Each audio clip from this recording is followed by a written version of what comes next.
和大家分享一下我的早饭。那么今天我的早饭呢是一碗白粥，那这个呢是入职的小萝卜头，这个是我刚刚拆好的包装，然后给大家看一下，我都忘记了啊。这个是入职风味的酱菜，那么这个小萝卜头呢是入职酱菜里面比较有代表性的啊，它的口感是鲜甜口的。在我橱窗里，大家喜欢的直接可以去下单啊，你们一定会喜欢这个入职的小萝卜头的，很好吃的。这个呢是麦哈格黄皮的净素包，那给大家看一下啊，黄皮的净素包，我刚刚是蒸汽蒸了一下，蒸热就好了。这个是胡萝卜皮的啊，这个是白皮的净素包，里面的馅儿料呢都是净素的啊。那么我赶紧来吃早饭了啊！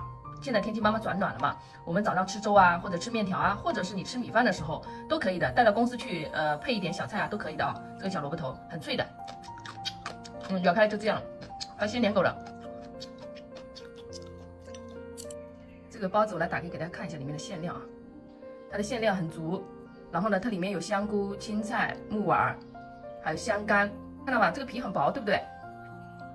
就是把这个白皮净素也是的，我就不打开给大家看一下了，都是一样的啊。这个皮很薄的，看到吗？这个皮很薄，这个汁水都溢出来了。他家这个净素啊，是我们在外面吃不到的那种净素包的素包子的味道，它不是我们正常吃的那种菜包子的味道，它的口感呢是混合型的，是那种味道很浓郁，很香啊。也是带一点点甜的，苏州口味呢都带一点甜，但是口感很好的。他家的包子真的很好吃，目前是我吃到最好吃的一家，一点都不夸张。然后已经有很多粉丝朋友给我好评了啊。最后再啰嗦一句啊，喜欢正宗的苏州特色美食的朋友，记得点赞关注，我们下期再见，拜拜。